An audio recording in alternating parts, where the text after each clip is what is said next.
on January 21st, 2022.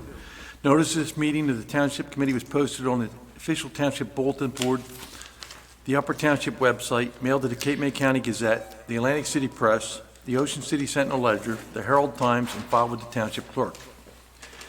Tonight's meeting is being video recorded up to until the closed session portion of the meeting, and will be available to the Upper Township website. I hereby direct an announcement of this part of the meeting, minutes of this meeting. Would everyone please stand for the flag salute? I pledge allegiance to the flag of the United States of America and to the republic for which it stands, one nation under God, indivisible, with liberty and justice for all. Barbara, will you please call the roll? Here. Here. Here. Here. Present.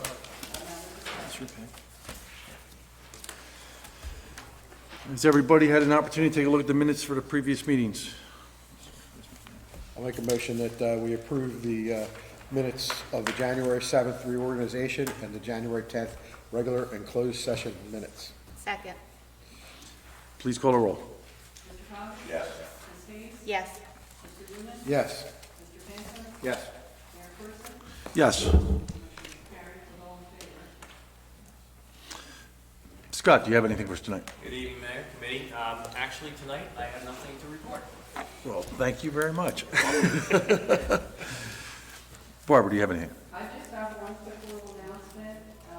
We will hold the Upper Township Free Raiders Clinic on Saturday, this Saturday, January 29th, from 1 to 3 at Shore Veterinarian Animal Hospital. Weather committee, hopefully, at the 73 Coast Person Road, and licensed person will be available. That's all I have. Thank you. Dan, do you have anything for us? Thank you. Paul? Thank you. I just wanted to report, based on inspection of the Stratton Beach, we're getting in an erosion state at the north end again.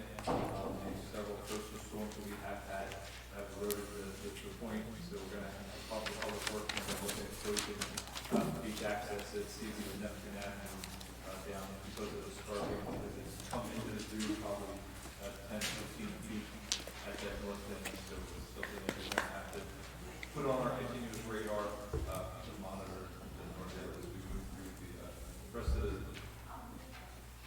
winter season, and then obviously we'll just continue to work with the DEP and the Army Corps to make sure that we're still on track for the Beachville and maybe this time next year. Is there a lot of sand out on the point, or is it a chance of coming around some, or? It's, I mean, nothing's going to come back up on the beach until, midsummer, late Yeah. summer. That's when the drift kind of moves around. Obviously, it's out there, but the winds through this, the winter and spring don't usually favor it bringing back on. So we're going to have to hope for, less storms over the rest of the winter and just kind of fight it out. But that's why we have a nice big dune system out there. Yeah. And rely on this protection. Is there anything we can do in the spring with fencing to enhance a dune creation, or with natural? Not that, once it starts to erode, you only can build dunes with fencing when there's dry sand Yes. to blow. So until we kind of get that condition, it's just going to be a watch and see, all one summer, spring and summer long. Is that it then? That's all I have. Thank you, Paul. Barbara, do you have anything? I have nothing to see this Mayor. Well, we're moving right along here. John, do you have anything for us? I have nothing either, Mayor. Kim, do you have anything for us? I do. So we had our reorganization for our Sports and Recreation Advisory Board this past Tuesday. I just wanted to take a minute to thank Dr. Kimball and Mr. DiGiovanni for their years of service. They decided to retire after this past year. During the reorganization, we appointed Mr. Rich Hogue and Dr. Christine Lentz to replace them, and the board unanimously chose Dr. Lentz to be our new chair. Okay, do we need resolutions for those going No, out? so we have a resolution on this evening to flip-flop positions, but the chair doesn't need a resolution. They picked their chair, but she's moving up from not alternate to regular member, to correct that. Okay. Mark, do you have anything? Nothing, Mayor. Deputy Mayor Jay. Thank you. Number one, Florida was cold. But I still had fun, wasn't here. Nothing major report. We did talk about some speed issues before on, speeding issues, not the drug, speeding issues on on Randolph Boulevard and the traffic studies that came out. And, I saw that, that the one that you did on Randolph Boulevard did have a little bit of some significance there, and the thought process was my thought process was we might want to put stop signs at those corners. And I think that you also said that maybe speed humps would work better there. I think the speed alone, I don't think justified it, but because of the increased volume and it is used as a cut through, and I think the committee has looked at other areas where speeding and volume is enhanced because of the people from outside the neighborhood cutting through another neighborhood. Perry Road's a fine example. Perry Road, Claims Lane was another street that we looked at and put speed humps to kind of slow down. Island View Terrace was another one. I think, because stop signs are a little harder to enforce because we don't have full-time police protection, I think maybe looking at I think you have to do a series of speed humps because, if you put them on Randolph, they may just move down the street. So we may have to look at a series of speed humps built over over a period of time. Now, I've talked to a couple residents there on multiple occasions. I've seen, with my own two eyes, the absolute, you go in there at 7 o'clock and there's a steady stream of people trying to beat the light in the winter too. And they do not stop at Randolph and Allendale, or Randolph and Lyndhurst, or Randolph and Norwood. They just keep right on going. If you'd like to prepare a map of a proposed speed hump plan for the whole neighborhood, I think you gotta look at that neighborhood as a whole. I would like that, and I would think that we need to consider that because I think that would be a boon to that area. So I think we discussed it before, and I think I hate to say this, but we kind of kiboshed it because we take the ambulance down there a lot with injuries, and we medevac people off of that field. But I think if they're placed correctly, we can avoid the speed humps, and we don't want to take them over a speed hump in an ambulance. But I think that can be, if they're done in the right spot, that we can probably make that happen. And I think it would go a long way to reducing the speed on that street. So I'll work on that plan. I'll coordinate with EMS about a route for yeah, emergency. that's fine. I think they can work that out, Mike. I don't think it'd be. I think if they come off of Roosevelt Boulevard, they can avoid everything, and they should be going that fast anyway. So, okay. Is that it? Yeah, that's it. Okay. Thank you, Jay. At this point, I have nothing, so we'll move on with the agenda. I think we're going to have plenty of conversation later on in the meeting. Number one, amending resolution number 23-2022, appointing members to the Upper Township Municipal Court Security Committee. Move the resolution. Second. Please call the roll. Mr. Coggins? Yes. Ms. Hayes? Yes. Mr. Newman? Yes. Mr. Pankos? Yes. Mayor Korston? Yes. 2, amending resolution number 21-2022, appointments to the Upper Township Sports and Recreation Advisory Board. Move the resolution. Second. Please call the roll. Mr. Coggins? Yes. Ms. Hayes? Yes. Mr. Newman? Yes. Mr. Pankos? Yes. Mayor Korston? Yes. Carried. 3, supporting a no passing zone along New Jersey State Highway Route 49 between milepost 50.51 and milepost 52.95. Move the resolution. Yep, I'll second. Please call the roll. Mr. Coggins? Yes. Ms. Hayes? Yes. Mr. Newman? Yes. Mr. Pankos? Yes. Mayor Korston? Yes. 4, appointing Sean Fenton as truck driver heavy to the Upper Township Department of Public Works. Move the resolution. Second. Please call the roll. Mr. Coggins? Yes. Ms. Hayes? Yes. Mr. Newman? Yes. Mr. Pankos? Yes. Mayor Korston? Yes. 5, appointing Christopher Homan as truck driver heavy to the Upper resolution. Second. Please call the roll. Mr. Coggins? Yes. Ms. Hayes? Yes. Mr. Newman? Yes. Mr. Cantor? Yes. Mayor Clifton? Yes. Carried. You have to abstain from this one. Six, approving the application of the Marlboro Volunteer Fire Company for highway toy truck. Motion approved. Second. Please call the roll. Mr. Coggins? Yes. Ms. Hayes? Yes. Mr. Newman? Abstain. Mr. Cantor? Yes. And Mayor Corson. Yes. Motion is carried with 4 in favor and 1 abstention. Item number 7, authorizing the Historical Preservation Society of Upper Township to use of the Tuckerham train station for holiday themed train rides on various dates between February 11th, 2022 and April 16th, 2022. Move the resolution. Second. Please call the roll. Mr. Coggins? Yes. Ms. Hayes? Before I vote, I just wanted to point out, we had some complaints during the last meeting about this Seashore Lines moving trains at odd hours of the evening. Myself and Scott Morgan both discussed with them and also with an outside agency, Conrail, and it's actually Conrail that's moving them, not the group here, so just so everybody knows what's going on as an update for that. With that, yes. Mr. Newman? Yes. Mr. Cantor? Yes. Mayor Corson. Yes. Number 8, renewing mining licenses for the license year 2022. Motion approved. Point out, sorry about that. Point out there have been some changes in ownership, some principles and restructuring of some of the corporate entities. They've all been checked out by the clerk's office. There is some paperwork that may need to follow up, but if you notice, we added a paragraph. This is the clerk's office does not issue it until the vice council review that the corporate bond is in place and the paperwork's Okay. completed. And this wasn't a planning board year review, which I think it's every, It'll be at the end of this year, so next year the planning board will review all the mining applications? either in December or January. Yeah. Hopefully before the next license renewal. Yes. So we're good to approve these with that, with the pending paperwork or not? Or No, if you approve this resolution, it says in there, the clerk will not issue the license until vice legal counsel, the bond has been reviewed, it's properly in place, and any other conditions of approval have been satisfied. Okay. So I think you can approve this with that language in the actual resolution. Okay, thank you, Dan. Second. Mr. Coggins? Yes.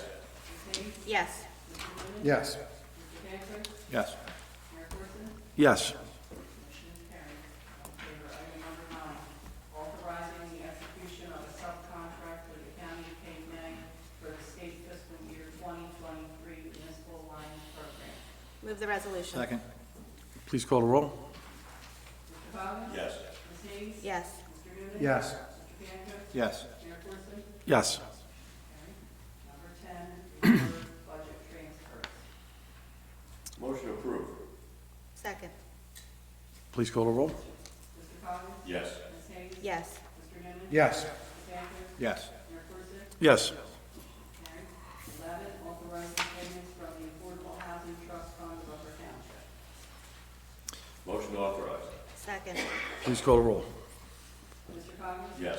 Ms. Hayes? Yes. Mr. Newman? Yes. Mr. Cantor? Yes. Mayor Corson?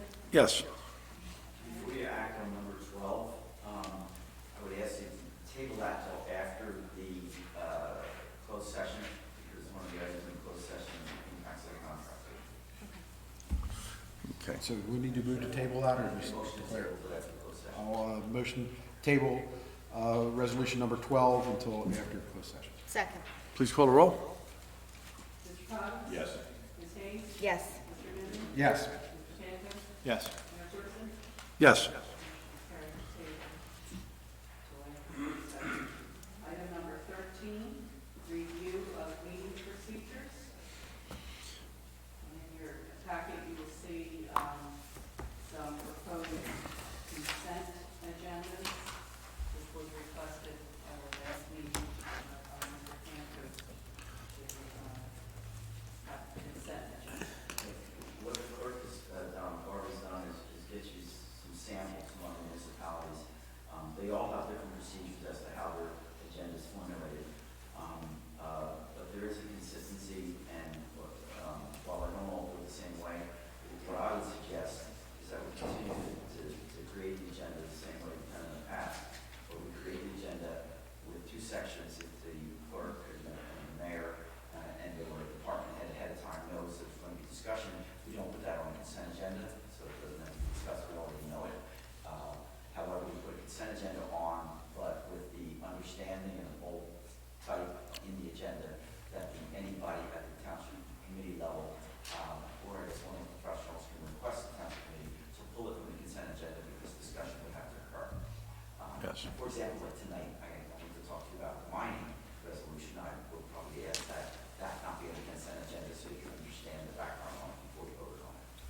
What about, like, for tonight, I had to abstain on something, but it's pretty minor in all honesty, We so have to mention that before the consent agenda. I and approve. vote on it, except for that one, I abstain. abstain.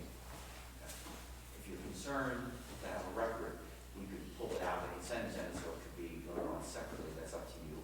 I will tell you, there's nothing in the statute that talks about consent agendas and resolutions. There's a specific procedure, obviously, for introducing public hearing and adoption of ordinances. With resolutions, there's nothing so specific.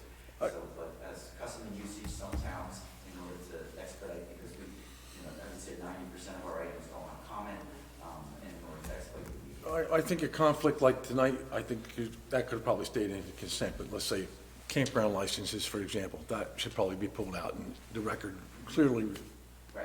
reflects somebody abstains. Anything that requires discussion, or you think there might be questions on it by the committee. And what I would suggest is that even if it's put on a consent agenda, that at the beginning of the meeting, the mayor made an announcement, this is a consent agenda, does any member of the committee feel that one of these items should be pulled off? Yes. It's not so clear in the samples you have. I mean, it says that the members of the government can do that, but I would suggest that you put it on the agenda, and it is one of the things that you would do, or Jay, if you were on the meeting, you would do. I think we should do it, I personally, I agree. Yep, Yes. so, make it so much more clean, and I thought the, The other item that was on a lot of these agendas that I pulled from other towns was the public comment section. Public comment section oftentimes is prior to the adoption of the resolution, of the consent agenda. of the consent agenda. So we would have a public comment period for only those consent agenda items. Well, I think, no, they, Just general. let me explain what the statute requires. Statute doesn't require for a resolution that you have public comment. Again, the only public comment is on a second reading of the hearing that's required. However, the Open Public Records Act, Open Public Meetings Act, that does require public comment at some point during your meeting. It doesn't have to be, historically, it's always been at the end of our meeting, it doesn't have to be at the end of the meeting. It's up to you whether, I mean, you're shorting it. If you wanted to have two, you could have two, but that's up to you. I think we keep the public comment where it's at. It's been, My concern was we frequently have people that we honor that come in, we do the Blue Star banners, that kind of stuff, and we usually put them up at the front so that they don't have to stay through the whole meeting because they're just here for that one And portion. that wouldn't be on the consent Yeah. agenda unless it was just a pro forma adoption and you're having a presentation. Right, yeah. yeah. And we can move which we have moved presentations ahead of But let public. me be clear, my concern was that they would have to sit through all of the public comment section Yeah. before they No. got to the point where we were honoring them. I think we keep our public comment where it's We're at. going to move it rather quickly if you have a consent agenda. So the main reason people have it in the beginning, and some of the agendas actually say it, that we have samples, is because they didn't want people who were there just for public comment on one thing to have to sit through the whole meeting. Right, But once we do this streamlining, I'm not sure that's going to make a difference. okay. Okay. Very good, thank you. Item number 14. Before we move it, I need direction. I'm going to go with the consent agenda. Yes. And I'll have a resolution at the next meeting that are, actually, I would like a motion in a second that we produce a consent agenda for the next meeting with, along the parameters that the solicitor recommends. I'll make a motion to that effect. Second. Please call the roll. Mr. Cox? Yes. Ms. Hayes? Yes. Mr. Newman? Yes. Mr. Pankratz? Yes. Mayor Corso? Yes. Motion's carried. All in favor? Item number 14, July 4th parade in Stratford along Commonwealth Avenue from Prescott Avenue to Williams Avenue from 10 a.m. to 11:30 a.m. And we have a request from the Stratford Fire Company to hold the parade on July 4th. You need that in the form of a resolution? Motion. Make a motion. Second, whoever has it. Please call the roll. Mr. Coggins? Yes. Ms. Hayes? Yes. Mr. Newman? Yes. Mr. Pankratz? Yes. Mayor Corso? Yes. Barb, I read something in there that they need us to write a letter to the county. Yes. Once I That's- get this motion, then I'll Okay, prepare the letter tomorrow and send that down. got it, And thank you. for anybody who has not been to the 4th of July parade in Strathmere, it is a very good time. Flood damage control ordinance. Paul? Thank you. The DEP, at the request of FEMA, is asking all municipalities in the state of New Jersey that have flood hazard areas to update their ordinance to a new model standard. All the towns currently are in uppers is included. Our ordinance is based on the coastal DEP model that they've been using for years. The FEMA found when they did some reviews of different towns and model ordinances that it didn't fully comply with the NFIP regulation and National Flood Insurance Program. And because of that, theoretically, towns could become ineligible to have flood insurance for their property, their residents and their property. So FEMA worked with the DEP to come up with a new model ordinance that would comply with the current NFIP regulations, the building code regulations, the ASCE, flood damage, construction requirements. And what you have before you is the model ordinance, because they essentially took 5 different model ordinances and combined them down to one. So this model ordinance would comply with the new DEP requirements. It does not change any of the standards regarding like the free ward elevation, like the height above the base flood elevation that we ask people to construct. When we ask people to construct, that's to get more CRS credit points in the FEMA community rating service program, so that residents get a discount on their flood insurance rates. So there are no changes to the specific requirements. It just changes the format on how it's presented. The only difference is it makes it a little more formal in the how we develop a flood development permit. The NFIP regulations require towns to issue a permit, and what we have done probably over the last 5 or 6 years is on the zoning permit, I'll do my flood review on as part of the zoning review and sign off on it and just kind of incorporate it as part of the zoning permit. What we would probably do would be call that out from zoning, have a separate application form, and move that along. If you recall, for the members that were here last year, I made some discussion about this ordinance, and the NFIP regulations talks about needing a flood development permit for almost any work that you do on your home that's within a flood hazard zone. So this is just for properties within the flood hazard zone. And typically what we've done up until now is if you get a construction permit and you get a zoning permit, we'll usually regulate it. But as you know, the Department of Community Affairs, through the building code, has taken away a lot of ordinary maintenance work and not required you to get a permit for that. You don't need a permit, a construction permit to do roof, siding, window replacements.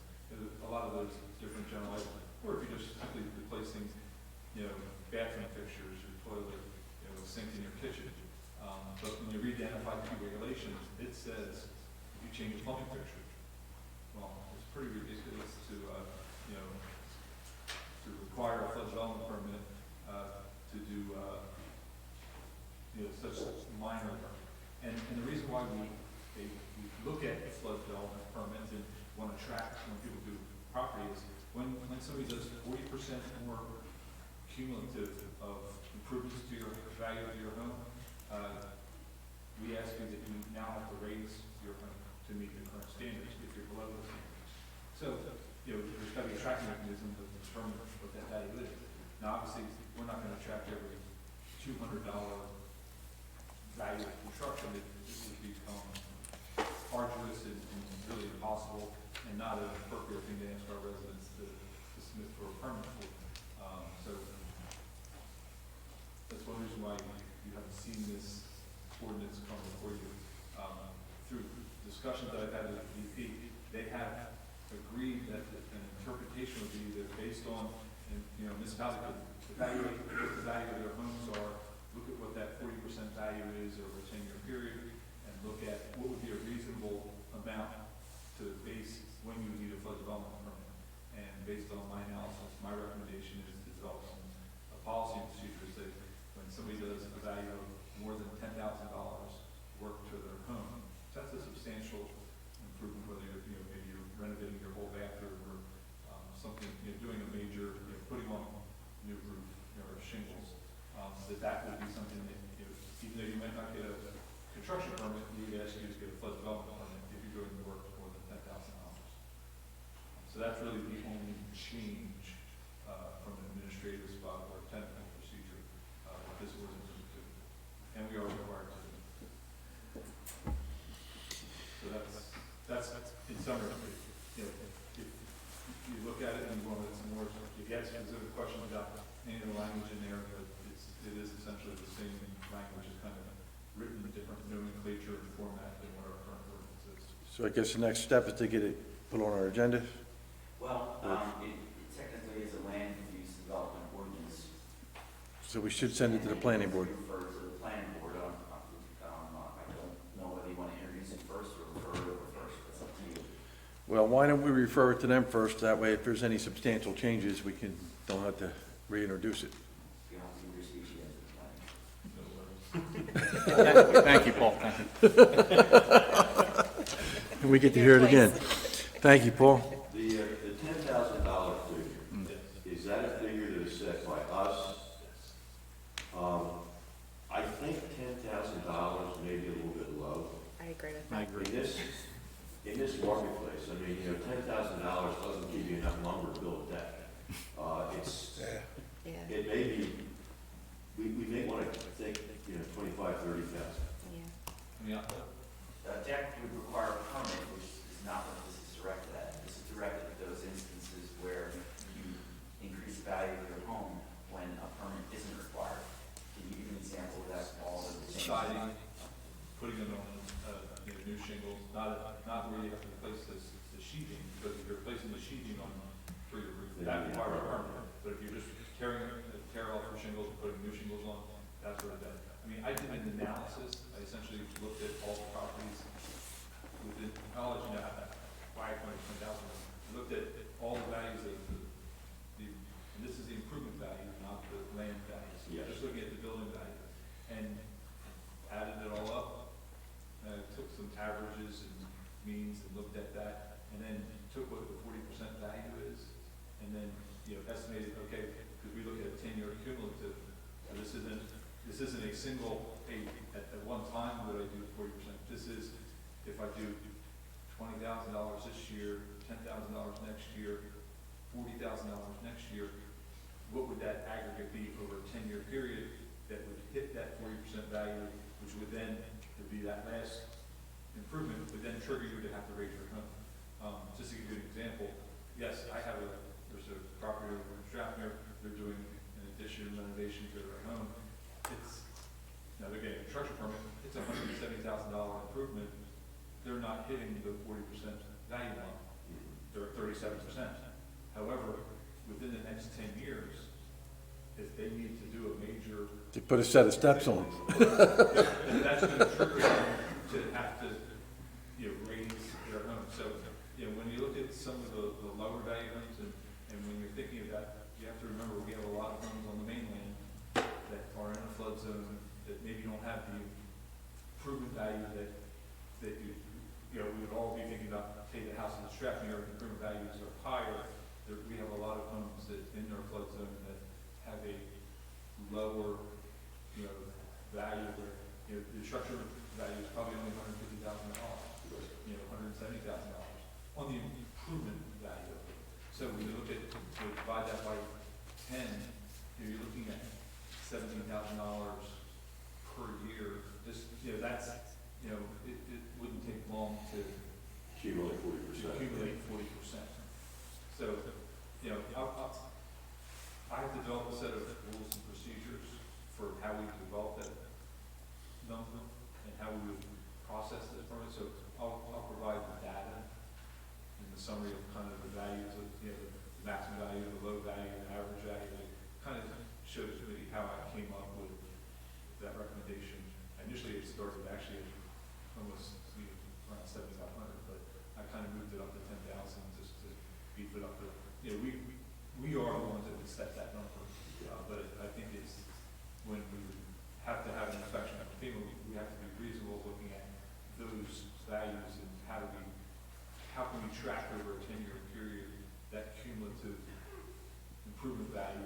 isn't gonna take 40%. But I'll tally those numbers Yeah.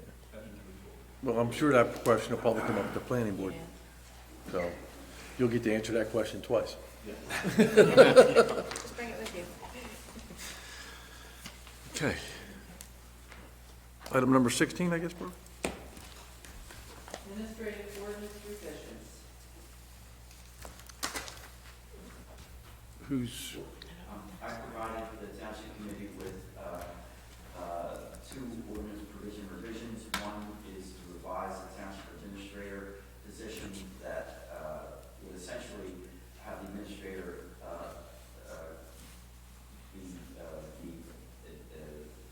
administrates the entire executive responsibilities of the township, as opposed to only selected departments that the administrator does at this point. I've also provided a provision for an assistant township administrator under the statute that would assist the administrator at the direction of the administrator. So I guess you can now discuss it. We would then also, if you want to go forward with introduction, you also need to have some salary ranges for the position and to change the administrative position because we have to amend the salary rates. Well, as I look at it, Dan, I look at the first part, and the first part makes a lot of sense, especially because when this was drafted in 2016, I believe, the reason that we put that position in place with those restrictions on it was because we had certain areas of the township that needed some special attention.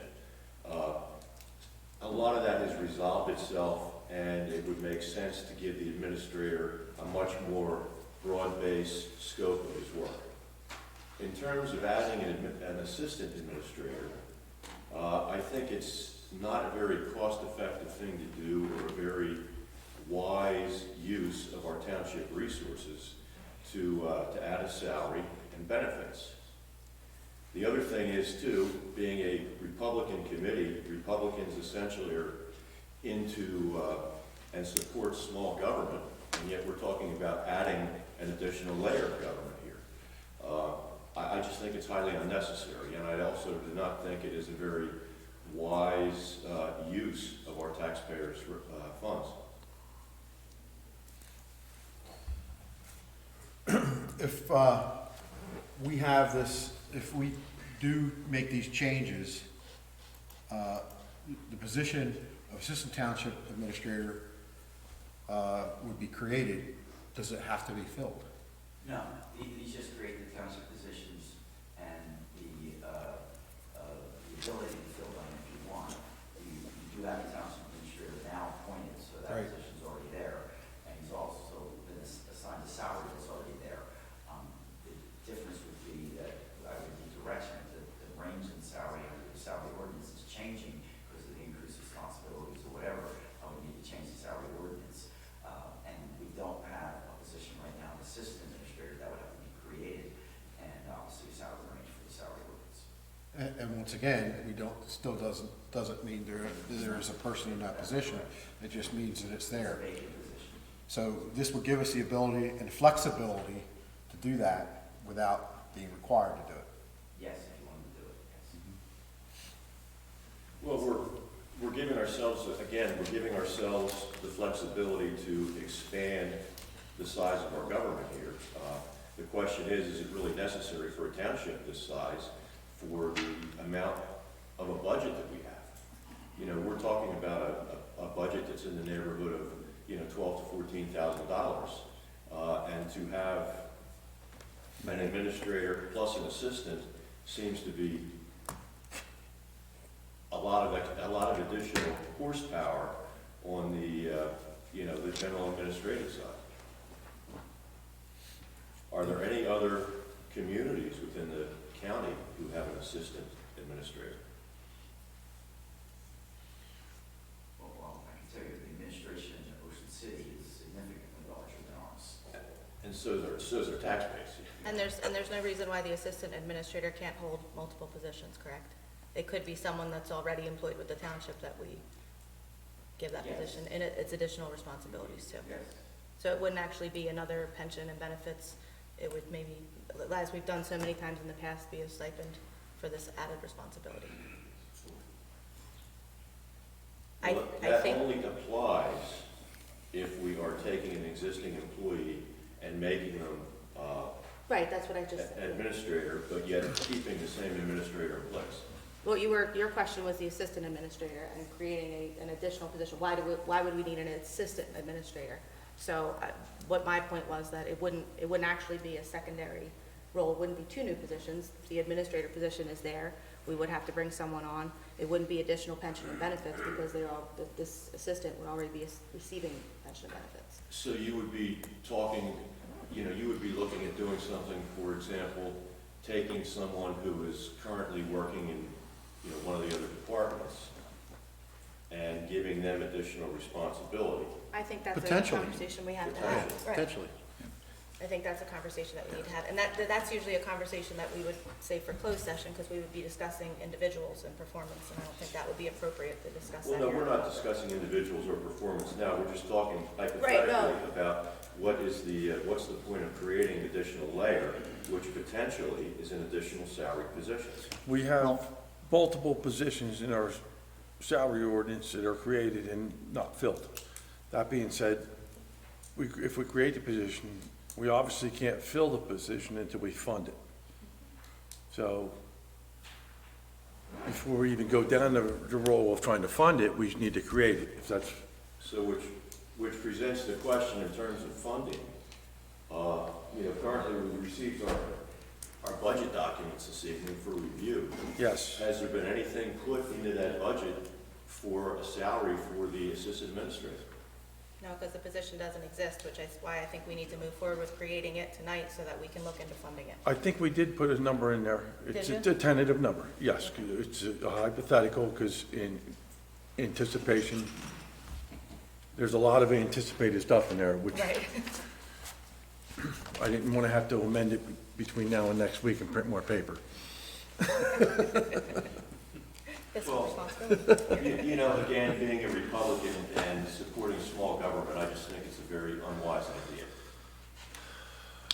I think our township is growing. I think the population here is expecting more from our township employees. And I think having somebody that is a certified business administrator run the city versus, just a couple different departments, is well worth the money. I think efficient government is really the key. Efficient, phrase. yes.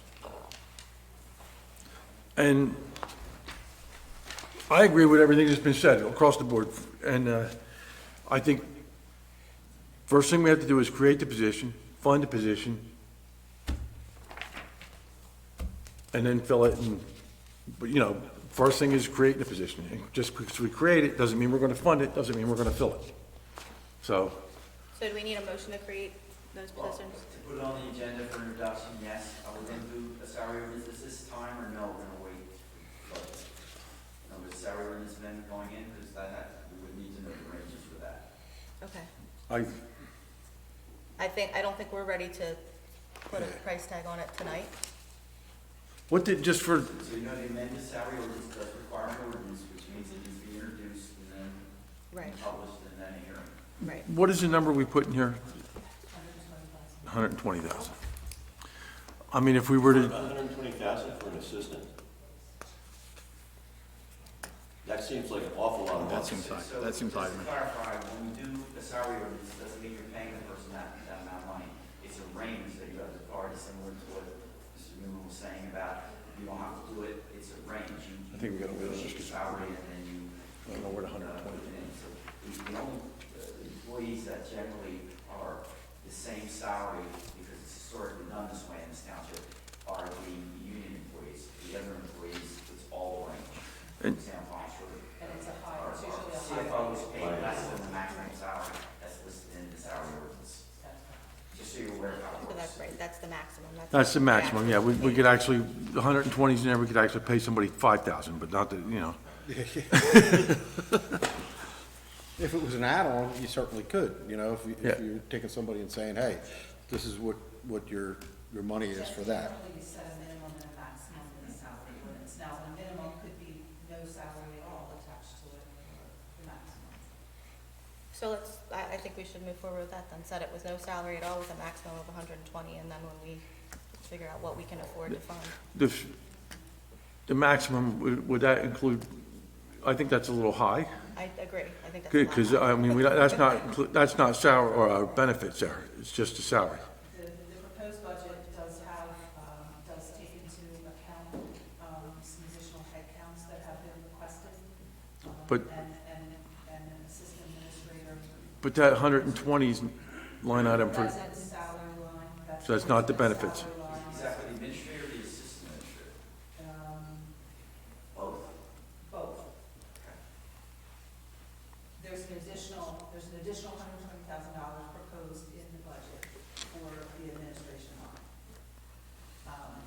And then there's. That's not broke down to assistant and administrator. No, I mean, for the budget, you don't necessarily need, you need it for the salary ordinance, you don't need it for the budget. Okay, well, we'll fine tune that, and I think we'll introduce the salary ordinance. We'll have a conversation, and we'll get a number and put that in there for the salary ordinance for the next meeting. So we can move forward with introducing it at the next meeting? Yes, Personnel and salary. yes. Personnel and salary ordinance will be prepared for introduction on the next agenda. So Yes. But I want to go over the numbers with Barbara between now and the next meeting. And somebody do that in a motion in a second. I'll make a motion. I'll second. yeah, that was Jay. Please call the roll. Mr. Collins? No. No. Ms. Hayes? Yes. Mr. Newman? Yes. Mr. Cantos? Yes. Mayor Forson? Yes. Motion carried, four in favor. And before we get into the capital improvements, since the budget was brought up, we're going to have a budget, everybody's got their packet, I would like to do our next meeting is an early meeting. I would like to do the workshop after the meeting, if that's okay with everyone, At the next meeting. at the next meeting, because our meeting starts at 4, Okay. and we'd like to do 4:30, yes. And I'd like, actually, our next meeting is on Valentine's Day, so happy Valentine's Day next weekend. But that being said, we'll try to keep things short so everybody can get out. But if we can do our workshop, unless my colleagues that works. choose to move the meeting till Tuesday, that's your call, but Valentine's Day is just another day of the week for me. I will not comment on that. Okay, Number 17, capital improvement bonds fund.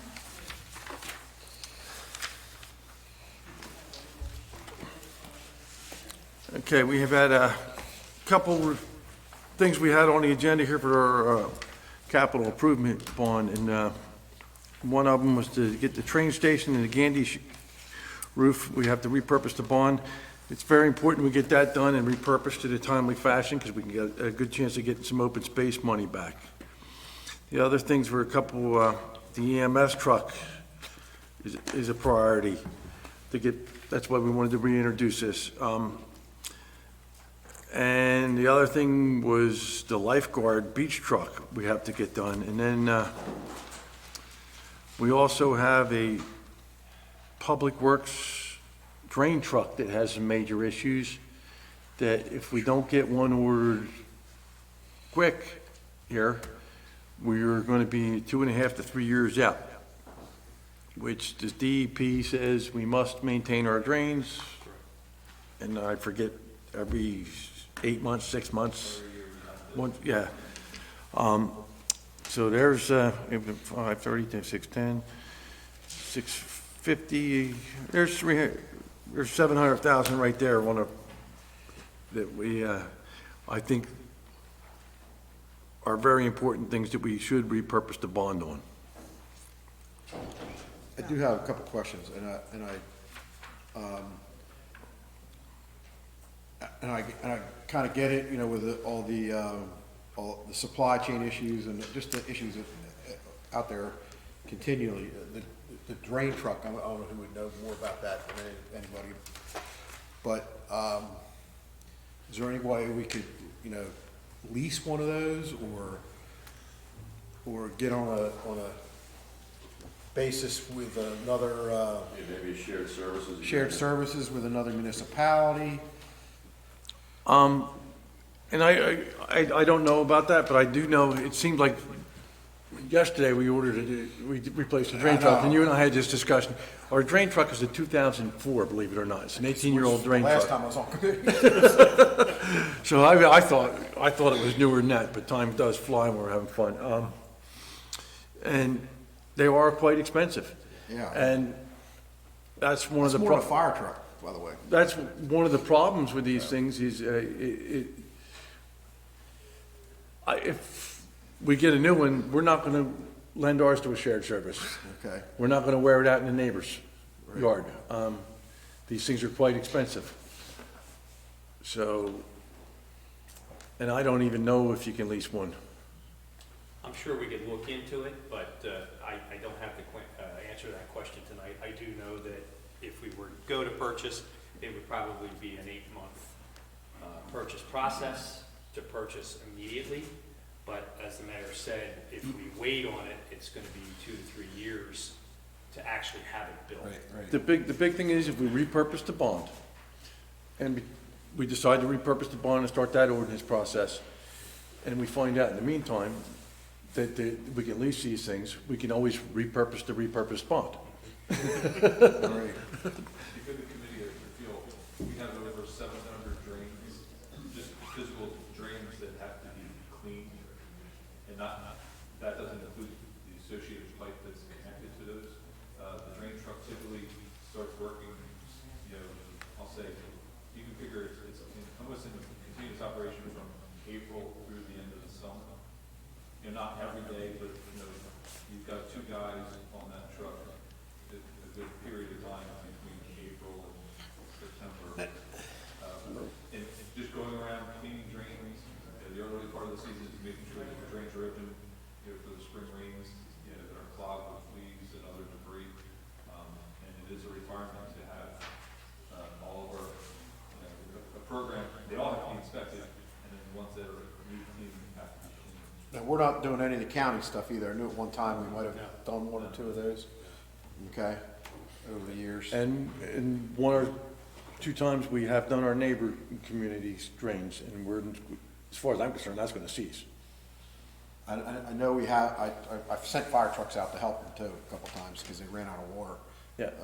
On a couple of areas, and I've seen them work, but, all right, I don't know. The same, so if you're looking to rent one, you've got to rent it for a good 4 or 5 months out of the year.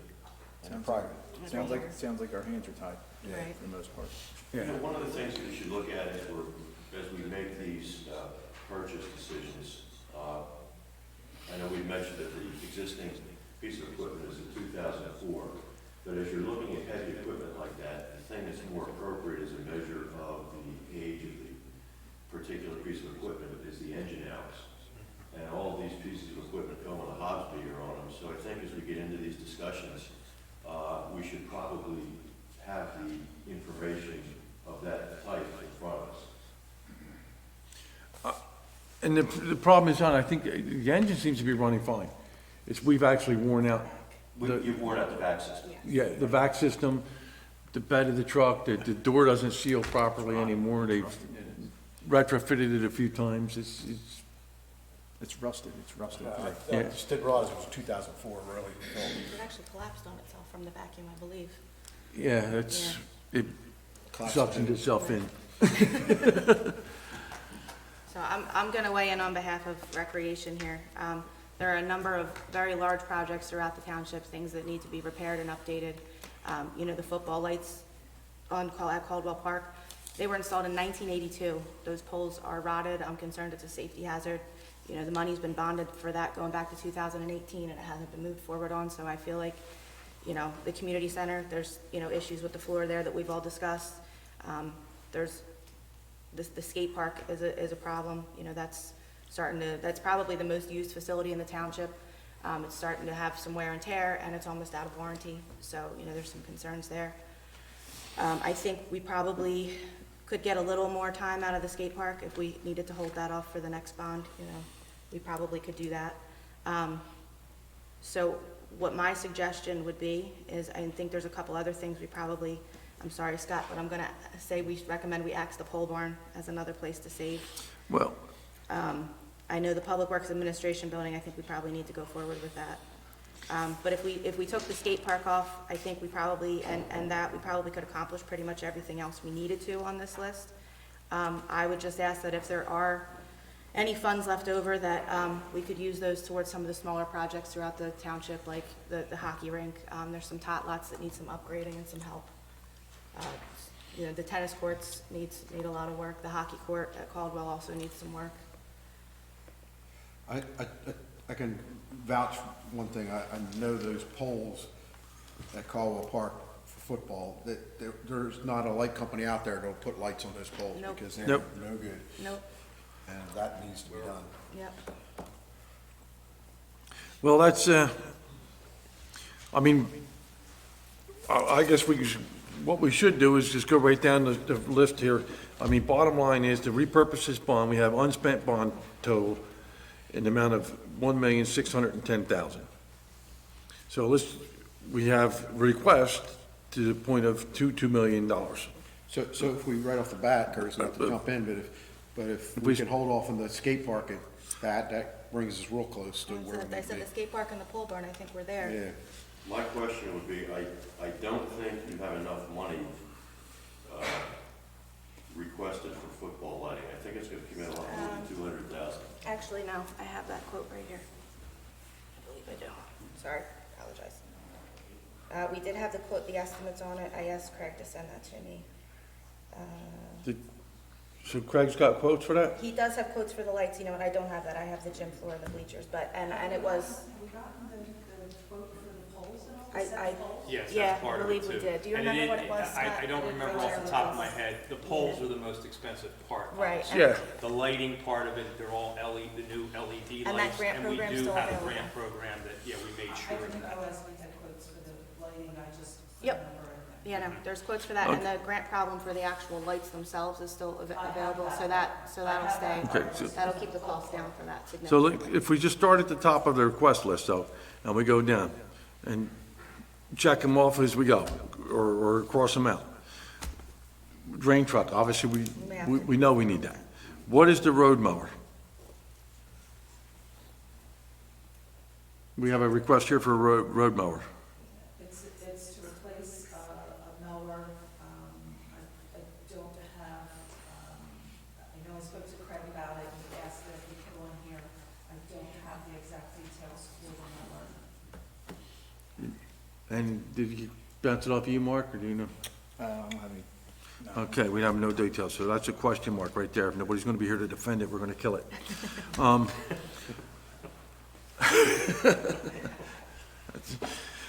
Okay, now we have the community center and the hockey, community center. That's a check. You wanted, The community center and the football lights. okay, so the football lighting, we're gonna leave them in there. That number for the football lights is good. I believe it is. I wanna say it was 150, but don't hold me to that. So I'll this- have that for you tomorrow. I'll get Craig to. So the skate park is probably something we're gonna postpone or next go around. We'll hold that off for next one. And we're at the Gandy in the train station. Yeah, we have to go forward on that because of the open space process. Yes, that's what we're trying to, and I'll be honest with you, the Public Works Administration Building, I'd like to have some discussion about that. Okay. And I don't know why our old town hall was never considered. And I think that's something we need to look at, our old town hall administrative building. I know there was talk with the museum, the Township Historical Society, Upper Township Historical Society wanted to build a museum. We did have some talk of the old town hall as the Public Works Administration building. I don't have it, I can't remember what it was. Paul, I don't know if you recall, I think Hobie had wanted to convert that into a Public Works combination, Public Works offices and museum, but I'm not quite sure why it was not suitable for Public Works. I mean, logistically, I think was the main thing, but I think we started to try to get a contractor to get us some price quotes, because I think, if you recall, the initial price estimate we had to convert it to that museum was pushing, $900,000. to build a museum, Couldn't come up, right, but we To- couldn't come up with a contractor to give us some pricing on what would be the basics, just to put in the HVAC system and, you know, to get the main floor operable as offices. You know, it's just basic offices, not the higher level finishes for the museum level, so, we just couldn't get anybody to come in and give us a bunch of numbers for this. I mean, I think we need to look at that building hard. I don't think making a museum is the answer. I mean, it's to say Well, that just building. the estimate on it was too much money. And I It was think almost one of the $1 million. problems with that building, and a new building too, is the Pinelands approval. We're in the Pinelands there. To get approvals to build a building, when we have, actually, there's 2 buildings sitting there. So, I think for this purpose of repurposing this bond, I think we should Hold off on that. take that out for right now. That's just my opinion.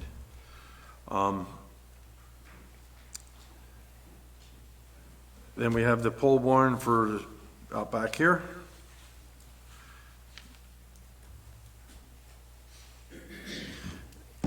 We're gonna leave that, or, I think if we can hold off on that for the next one. okay, we'll hold on from that then.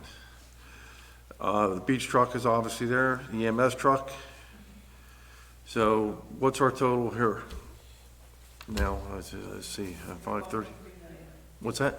1.3 million. So that leaves us, so some of these items could come So- back in at so a what I- future date. What I would ask is if we can take some of that money and put it back into recreation, like the hockey rink resurfacing doesn't have any money allocated to it. We've taken money from the tot lot upgrades and put it back into this, so if we could have a little bit of that back. We have a quote for the hockey rink, I just don't have it available to me right now. If you look at the other spreadsheet that I gave you, the unspent funds, you need to go down that list to make sure that all of this money is truly available, and you do want to give this money up to replace it with these items. Right.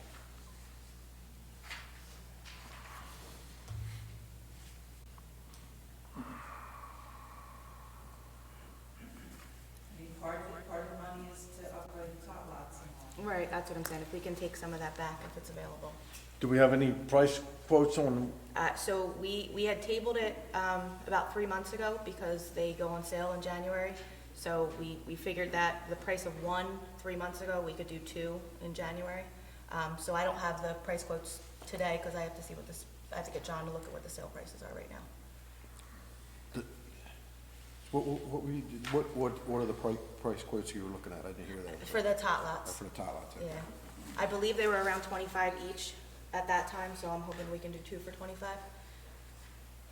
Now, in the 2018 bond, there's 59.5 in there for the OEM pole barn. I mean, that's been allocated, so if you use that money, then that totally wipes out the pole barn, and the number needs to increase on the.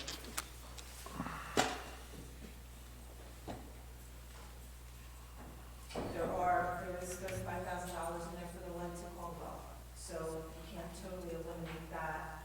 if From, you're- right.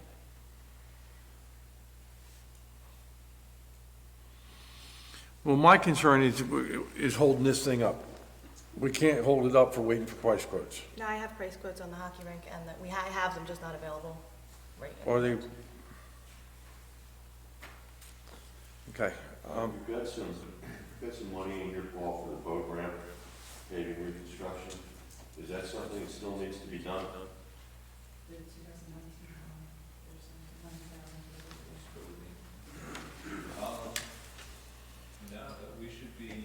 That was rolled into the last project. The roll into the last project, that we still, we have the dredging that we're currently out to bid, so, I think that's already been encumbered, right, out of that. So it might be a small amount that, If there's a change order. if there's a change order, we should lose a little bit, but obviously we wouldn't be Not all of that, right? all of that. Now, the other thing too, if I remember correctly, one of the reasons for deciding to go ahead with a new administration building for Public Works was because there were fumes from the garage that were migrating into the current offices. So we're still gonna have to have something set aside for There's there's $195 there. remediation of those issues. We can't completely eliminate, you know, our bonding money there. I forget what all the code issues, I don't know if the fumes were the only code issue that was being discussed. So if we do a building that's not up to code, we certainly have to have money, set aside to make sure we get it. You don't, we have to have a town hall you're talking about. Well, Having our existing. whether we correct the existing code issues in our existing offices and building, or we remediate town hall, there still has to be, if we're gonna keep personnel in that public works building, then we need to bring the building up to code. So with that, we've got to leave enough funding in that bond to make sure that happens. Yeah, I think you can believe what we've already appropriated, which I think was the original. It's $195,000. $195,000, yeah. Why are they only asking for 125 now? That's an additional That was in front of a modular building. Yeah, that's what I'm saying, why is it? Yeah, it's an additional $125,000 because it was a modular building, there were other things, engineering that needed to be done, Pinelands application, septic, so there were a lot of other costs included along with the cost of the building itself. Okay. There's also at the bottom of the list, for unspent funds, there's a now for an ambulance and a power down stretcher. I don't know if those are able to be given up or not. Well, The ambulance, I thought we talked about what's that? the ambulance is already, was that ordered? No, what we did was we got a demo unit. Yes. Is what was done to replace the one that needed to be replaced.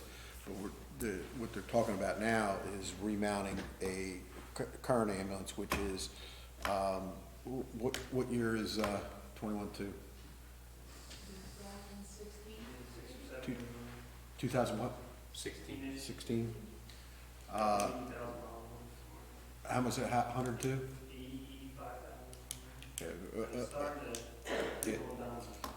And that's, what they do is they take the box off and slide a New cabin chassis. yeah, underneath it. And with all the, like the time it's gonna take to order a drain truck, if we don't get it right away, that same situation is gonna occur with the ambulances. So the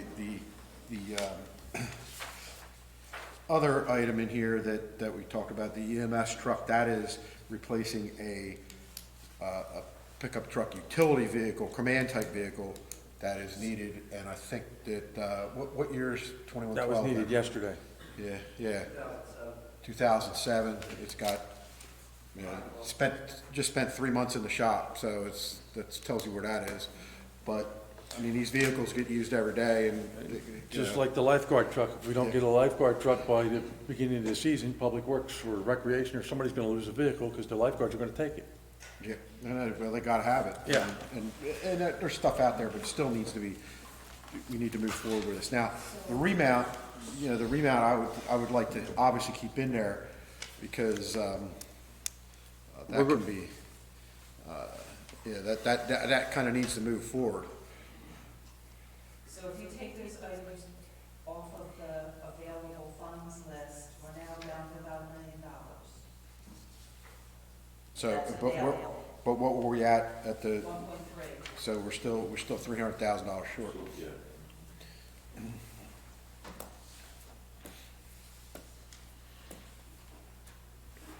So, So what if we, like, the Public Works Administration, but have we said that that's definitely back in at 125, or are you gonna move that to, or would it, Well, check that, a big question mark? off the That's already repurpose- off. It's off the repurpose list. Okay. And It's not in that 1.3.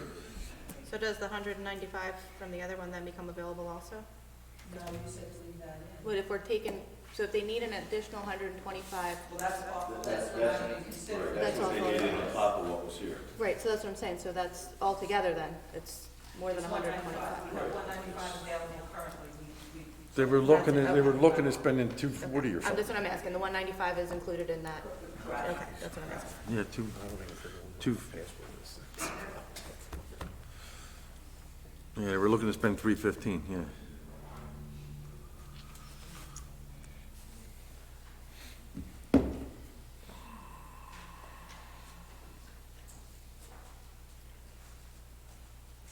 If you can move over like 300,000, I can have it to bond council tomorrow. I've already spoken to bond We have to take 300,000 off of, of, let's say, Of the repurpose request. repurpose list.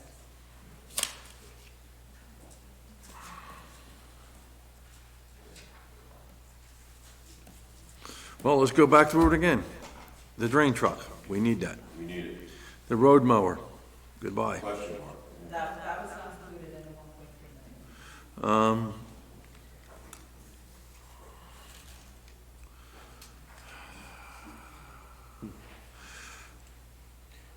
Yeah, I don't know about the community center floor and bleachers, but I do know about the football lighting. Well, and the community center floor and the bleachers that's bad. are not functional. There's, issues with the floor. Again, this is projects going back to 2018, 19 that haven't been moved forward on. In addition to that, $490,000 of this was, money that was supposed to go towards the community center that we're repurposing. We need to start putting some money back into these facilities. I understand the trucks and things are falling apart, but we're facing the same issues with facilities township-wide because we keep kicking the can down the road, and now we have situations like the football lights, where. Well, the football lights, we either gotta take the lights down or, and play games during the day, or replace them, and that's, it's not easy decisions, and I remember a number of years ago when they wanted lights at Caldwell Park for baseball. The baseball parents went out and raised money for those lights. but, I mean, we're, and those days are probably over though. I mean, but we're dealing with 2018 issues and yes, and And they're lining up for other lights. Our girls softball team is asking for them at Summers Ave because they can't complete a softball game because it gets dark and they can't finish it. Soccer went out and purchased their own portable lights, but, they're concerned about safety issues with cords and things like that. Lacrosse, I mean, it goes on and on and on. Minnie and Pancos can attest to it. They, every sports and rec advisory board meeting, it's the same conversation. Softball tells me they've been asking for lights for 9 years. Okay, and we're charged with the responsibility.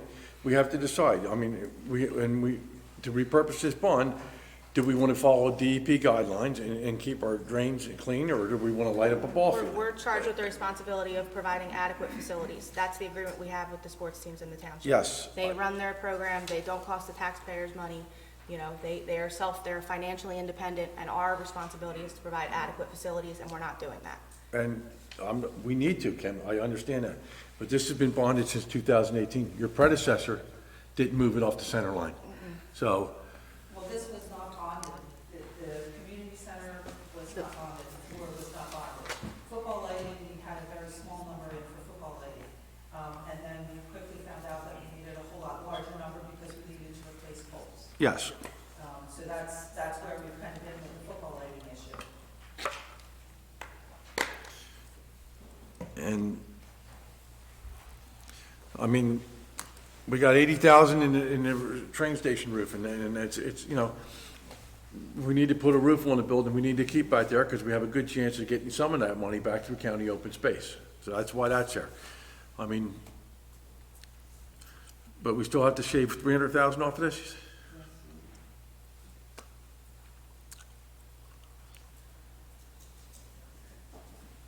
What do we decide on the skate park?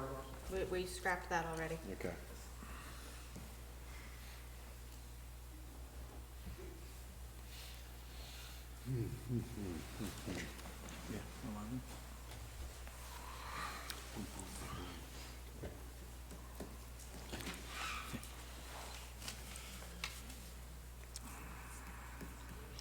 Do we think the 200,000, we don't have a price quote for the 200, the lighting. Do, the community center floors and bleachers, are we, That's 385, I believe. so that's a pretty solid number. Yeah. I can give you that.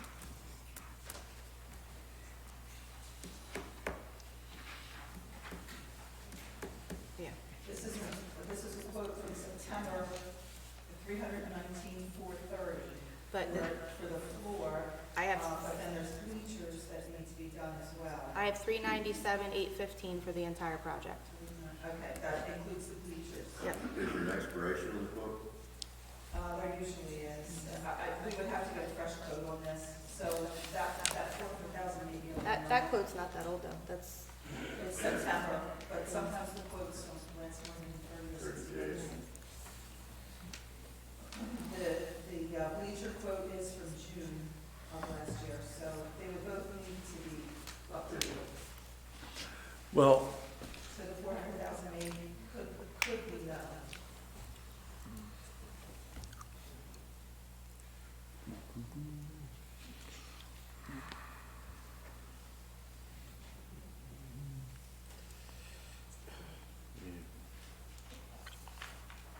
You gotta get to 1.3.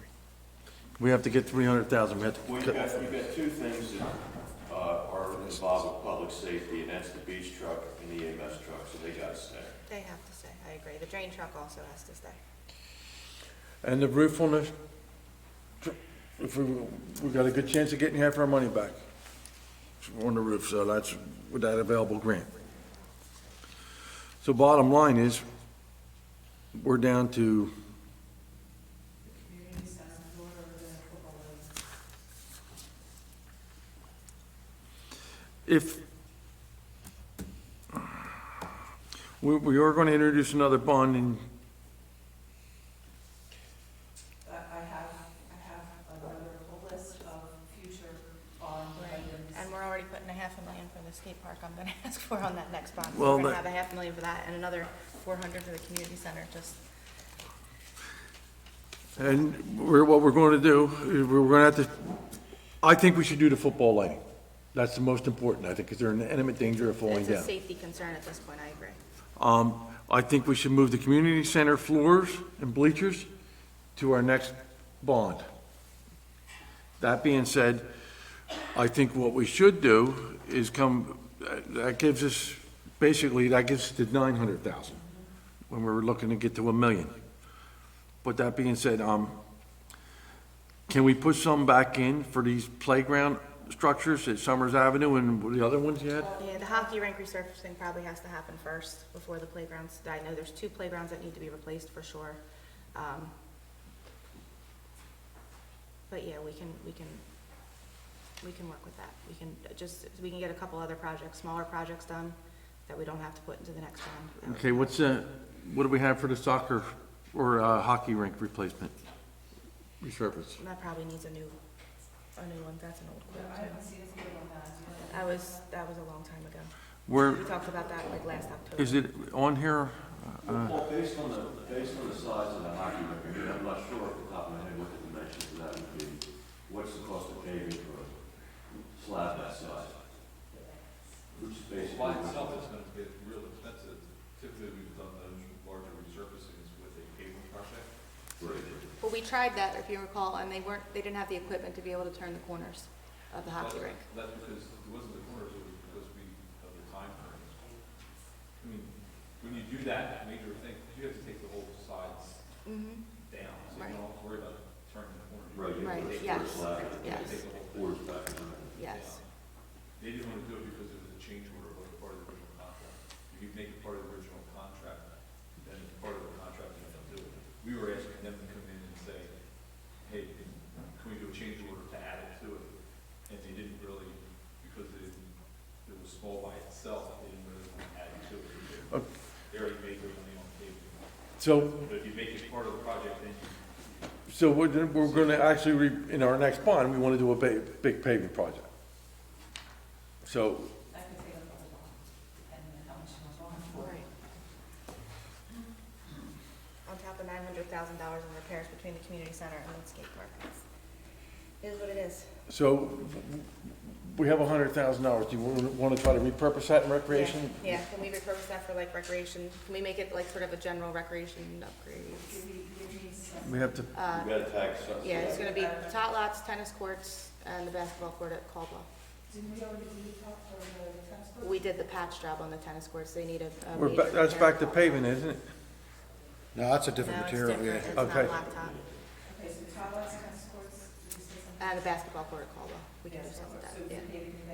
There's other upgrades needed there, the nets and the baskets and things. Okay, so we're pretty much, you got your direction there, Barbara, we're through this? You should be able to have this one the next agenda. I'm good with that. No? Thank you for, No, listen, it is what it is. yeah. I hereby move that all claims for the payment of this meeting be approved and incorporated in the full minutes of this meeting. Somebody Second, sorry. Please call the roll. Yes. Yes. Yes. Yes. Yes. We do have reports from the Construction Code Department, the Finance Office, the Municipal Court, and the Department of Public Works. It'll be available first thing tomorrow in our clerk's office if anybody would like to peruse through them. At this time, we will open our meeting to the motion to accept the reports, yes. I'll make a motion to accept those reports. Second. Please call the roll. Yes. Yes. Yes. Yes. Yes, And I'd also like to make a motion, I hereby move that all claims. that's already been done. Has it? Did I do that? You were having a sidebar over there. That's right, I voted on it, I'm sorry. At this, Talk about this. At this time, we are going to open our meeting to the public. If anyone in the public would like to address us, please walk up to the mic, introduce yourself, and we need your name and address for the record, please.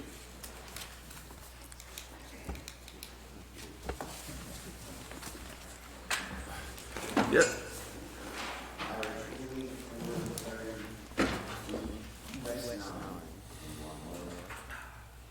Yes, sir. Ladies and gentlemen, for our Rockford Township, governing body, coming to this evening, senior citizens are here, reaching out to you all as the governing body of our Rockford Township, with our plea for your help and process. The issue to bring before you tonight is the lot line increases at our time-built senior parking on order. As you all know, our park was sold about 3.5 years ago by the only photo. The FLC and possess that property for the rent holdings, paid way over market value for the property. Sadly, now they're becoming quite clear that their intention is to make up for that huge overpayment on the backs of our Rockford Township seniors who live there. A brief history of the bill is that it is occupied by lower-income seniors who, for the most part, are widowed and live on modest monthly income, trying to make ends meet without years of their lives.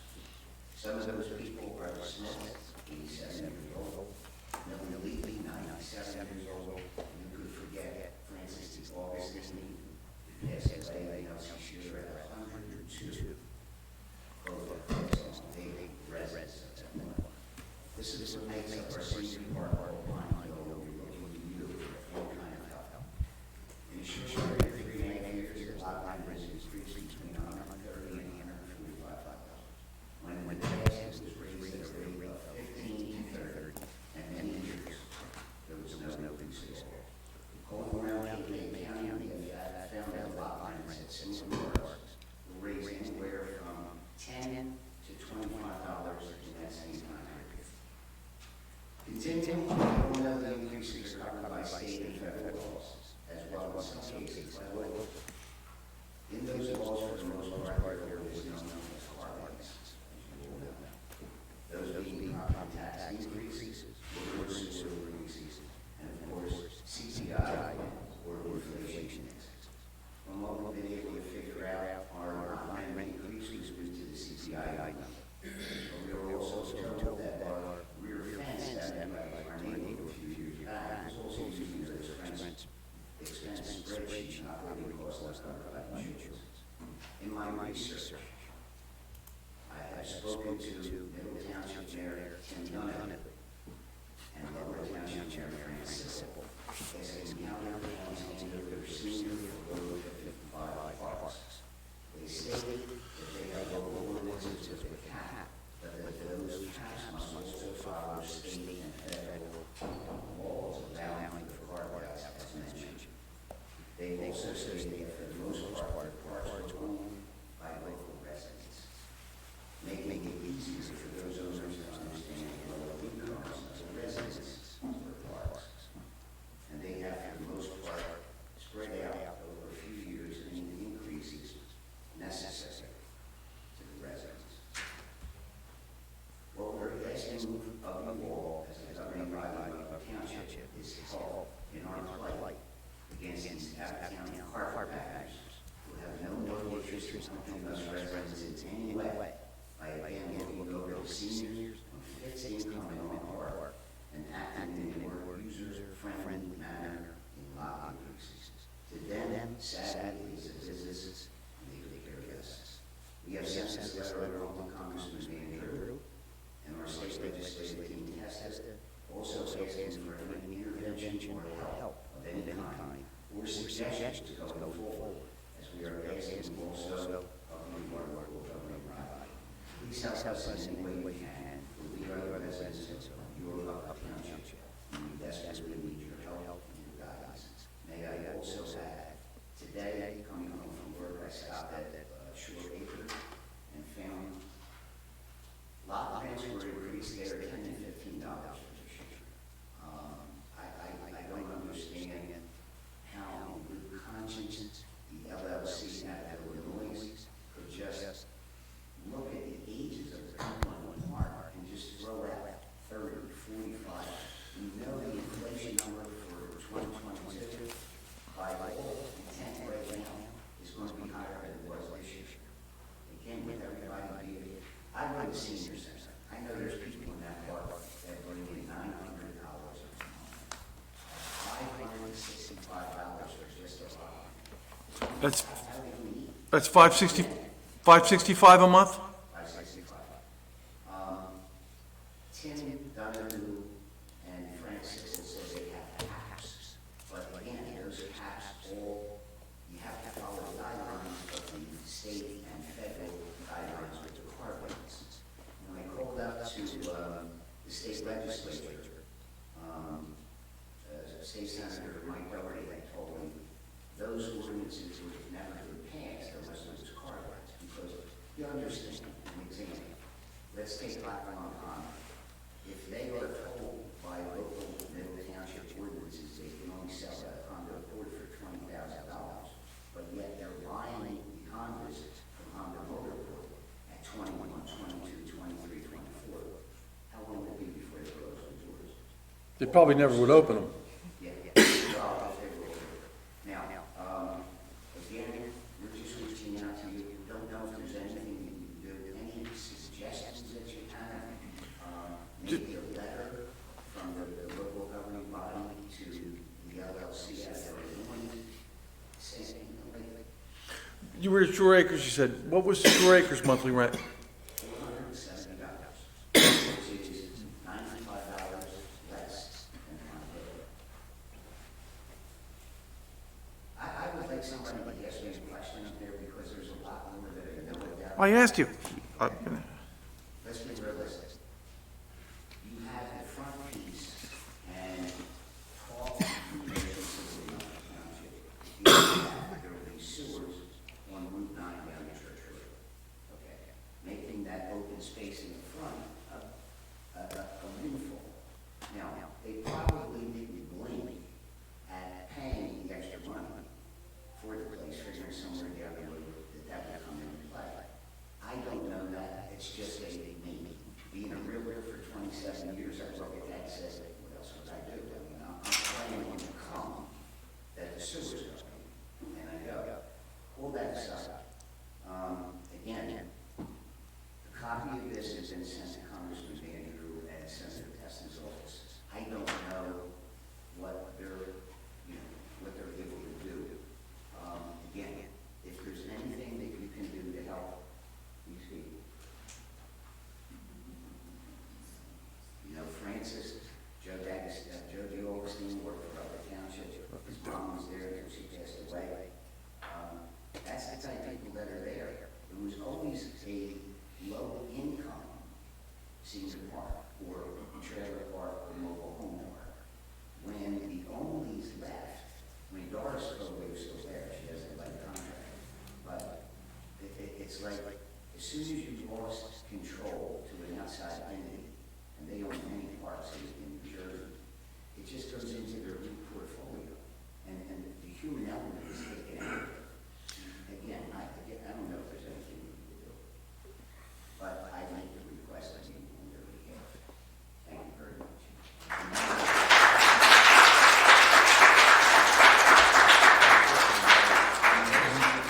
Scott, about the lights, I believe the number was 170, but I was here at 120 when Hogan was talking to you a few years back. Yeah, it did go down, but thank you. Not that I pay attention. Yes, ma'am, please state your name for the record. Good evening. My name is Francine Shin, and I've been a resident of Upper Township since 1976. For the past 19 years, I have been living in the Pine Hill Mobile Park. I am here this evening requesting the help of the Township Committee. The residents of Pine Hill believe we recently received an unconscionable rent increase, and today I have a copy of a petition from 62 homes and 84 residents that agree we need a rent control ordinance. Tonight, I have asked on behalf of my fellow residents and myself that the township creates a rent control ordinance for Upper Township. In New Jersey, the state does not have any laws governing rent, but municipalities have the right to adopt regulations, and as residents and senior citizens, we are asking for your help. Other municipalities in New Jersey have ordinances that are based on CPI or a percentage, whichever is less. I can provide examples from other municipalities. For example, Middle Township is based off of CPI or 3.5%, whichever is less.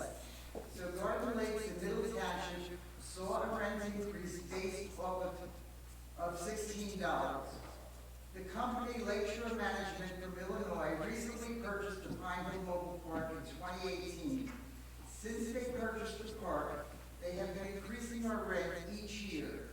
The increases have been $20 to $45, while Shore Acres in Seaville has increased their rent by $10 a month, and Osprey Cove has not increased their rent in the past 3 years. Pine Hill's increase this year was $45, which is a 9% increase. As a senior citizen, a 9% increase is a financial hardship since heat, food, and medical expenses have not been factored in that increase.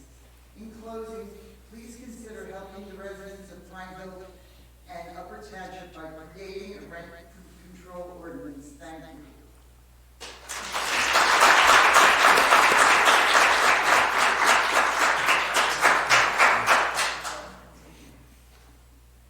Is there anyone else on this? Yes, sir, come up. You're up, sir.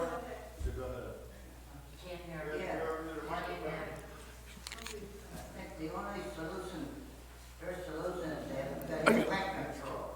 Wait, sir, we're going to need your name for the record, please. Rent control.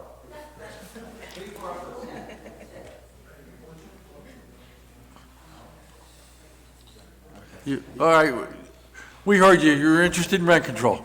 All right, thank you, sir. Is there anyone else on this issue? Yes, please come up to the mic.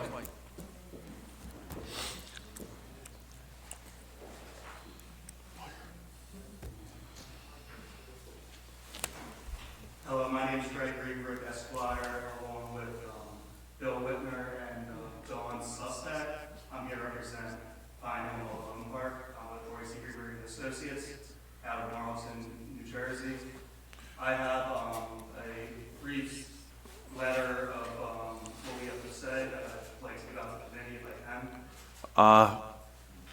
You give it to our clerk. Okay.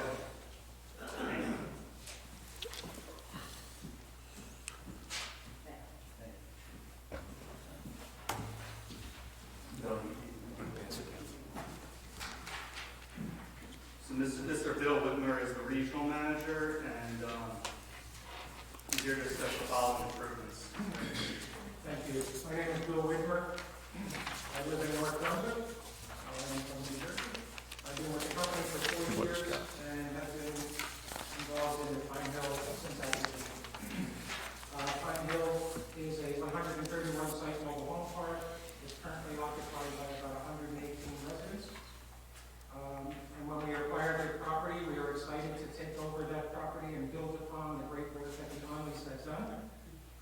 Some of the improvements that we've done since acquisition, we implemented a full-time community manager and maintenance technician at an annual expense approximately $130,000 a year for both of those.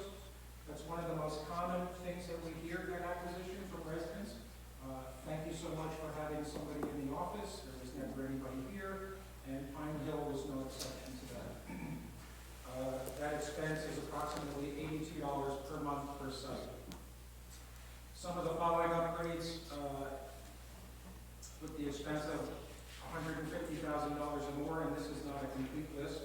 We've upgraded water infrastructure. In some cases, it was in preparation for preparing vacant lots for new homes.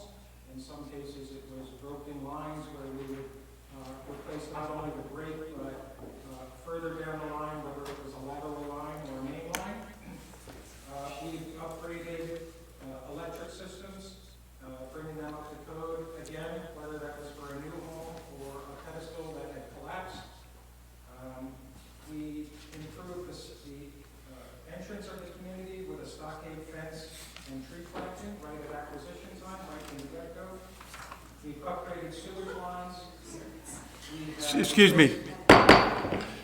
This gentleman gave you the respect when you were speaking. Please give him the respect. We've replaced approximately 5 septic systems.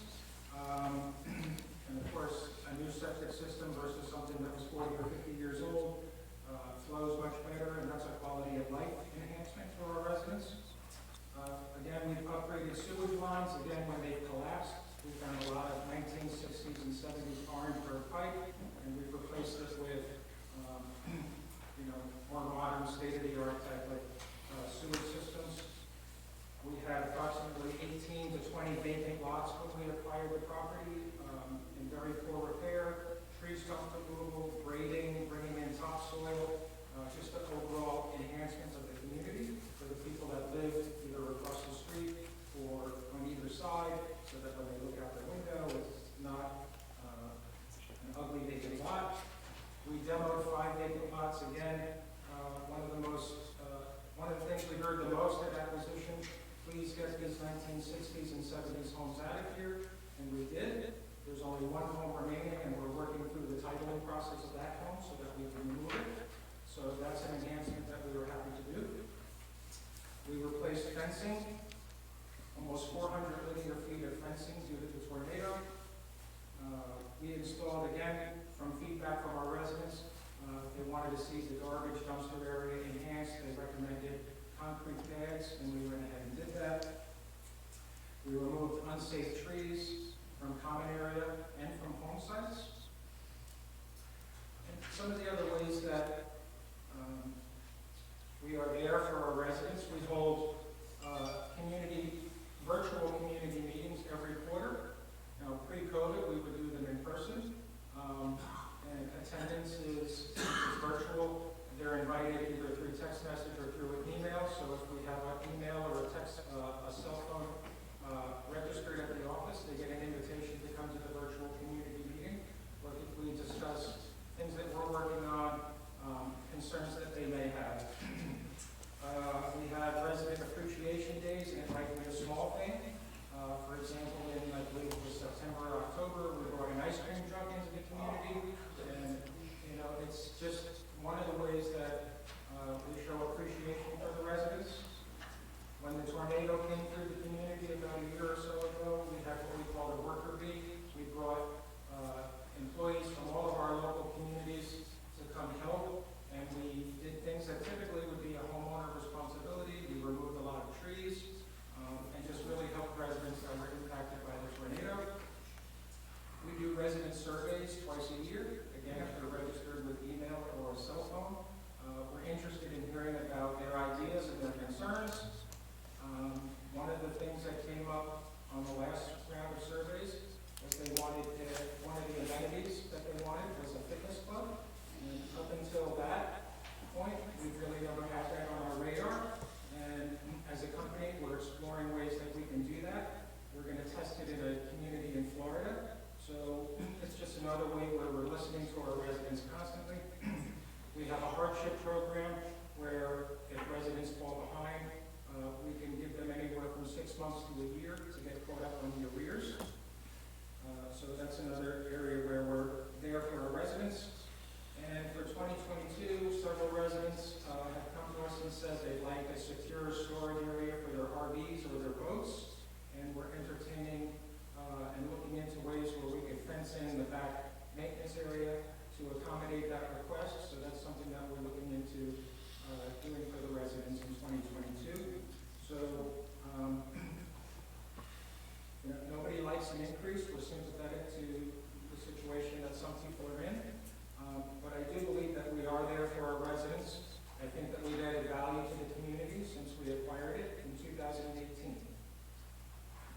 and just to add a few things. The $45 rate increase is not unconscionable. The CPI has been going up, and property owners continue to invest in bettering the community. As said, rents in Egg Harbor Township and other nearby communities are significantly higher. The property is a very desirable location. There's a waiting list of people to move into the property. And as Bill stated, we're just looking to create more avenues to speak directly to the tenants and to meet with the tenants to address all of their concerns they have with us. Thank you. Thank you, sir.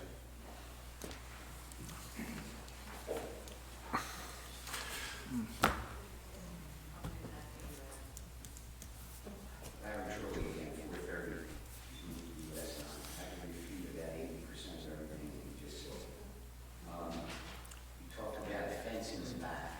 Okay, the fence, it's your fence on your property. You talk about the property as if everything that you're doing, which enhances your return on bringing people in and buying a new manufactured home. It's kind of like you have a business, and what you do is you're putting the glass door in the front and your windows, and you're passing the cost of that on to us. That's your cost of doing business. Everything you mentioned, replacing sewer lines, you knew you bought that place was built in 1939. Everything in there was. Larry, please.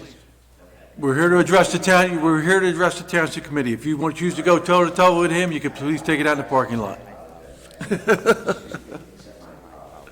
But factors and reasons for the rent, and again, saying that in Macon County, Schrader's is right down the road, and it's $407. They have 4 full-time maintenance people on the crew. There are state regulations saying that if you are this park designee, this park designee, you must have someone on staff 20 hours a week or 40 hours a week. That's called the cost of operating your business. But You want to do it, that's what's on. Shore Acres Trailer Park, Larry, is almost at least twice the size. So the 470 times 2.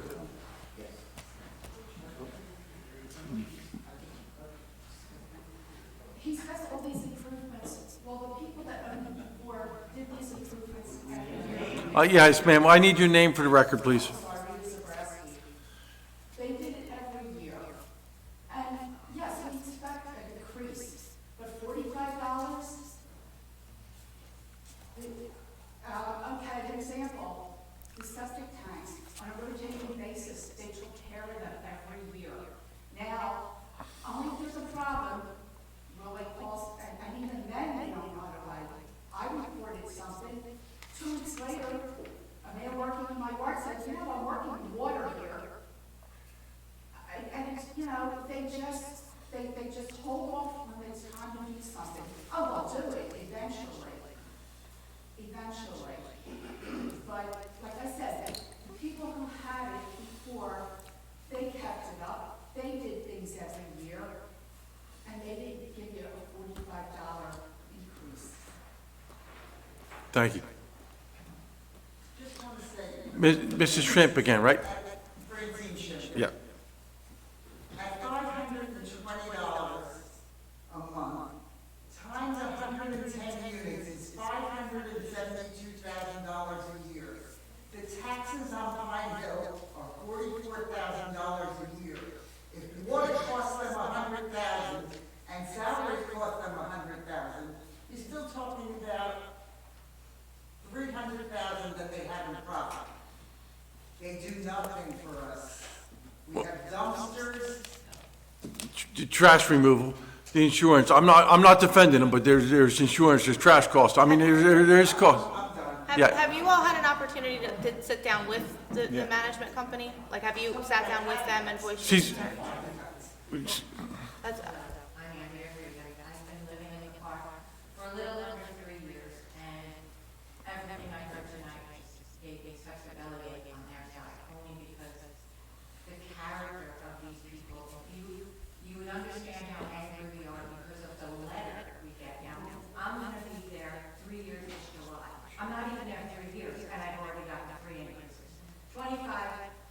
moved in July.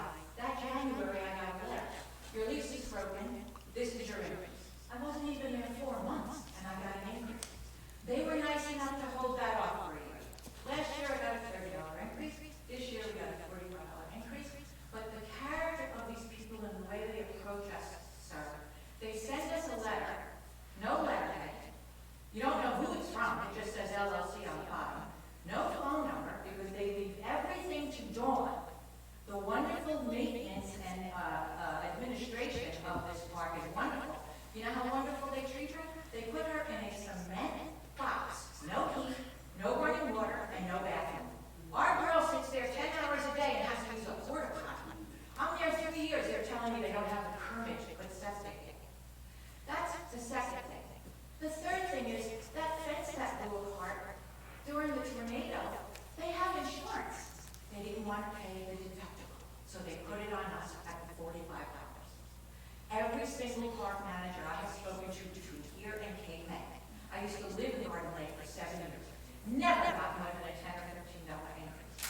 Then they tell us, well, everybody's with our sewer and taxes now. Everybody's did. Shore Acres still only got not even a $20 raise. And that park is beautiful. They don't have mobile homes sitting on their front lawn.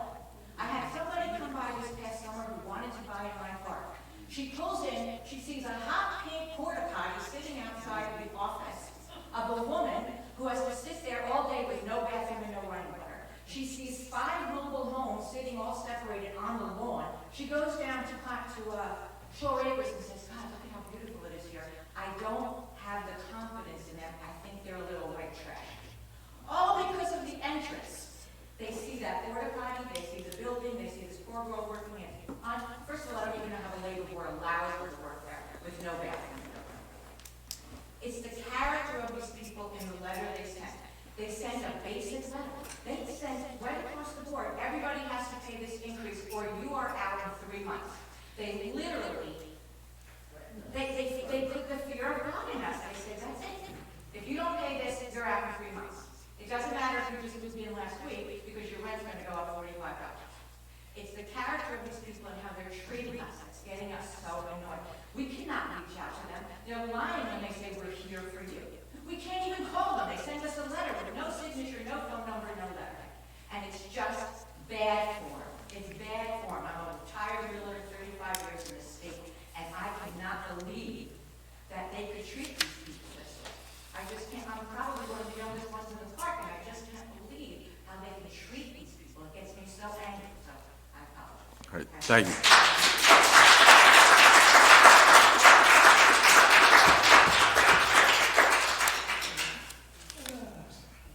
Is there anyone else?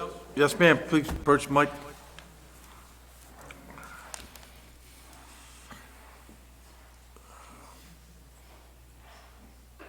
My name is Ann Gallagher, and I'm in Unit 14, Mile Hill. I've been a builder in this township for probably over 4 years.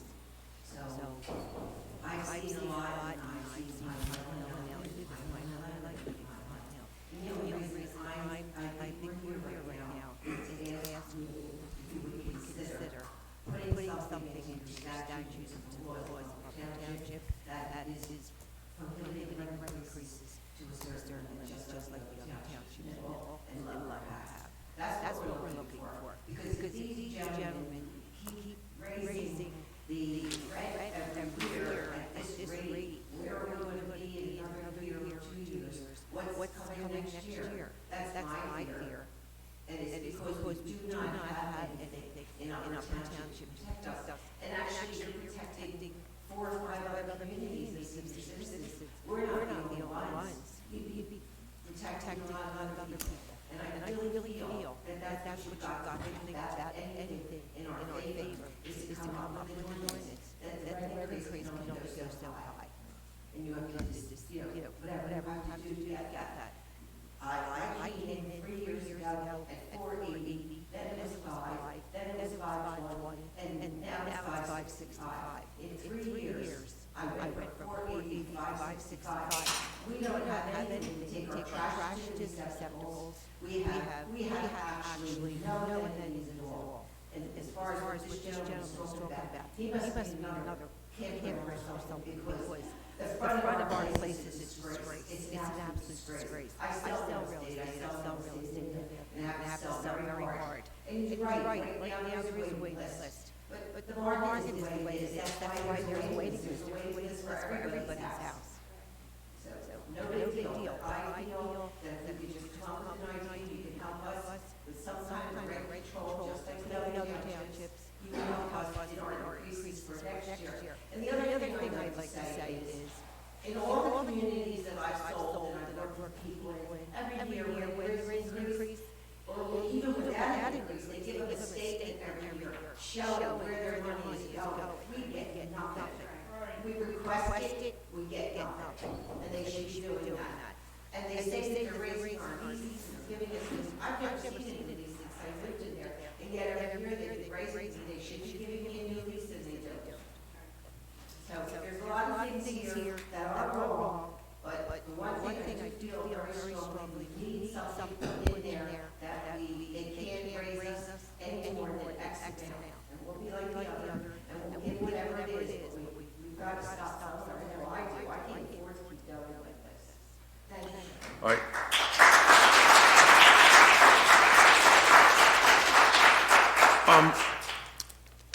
Dan, obviously, there's, seems to be some issues, some residents have some issues here. What would be your recommendation, what we do with this, or where we can go with this? Or, It seems actually correct, there's a lot of things stated, which is correct.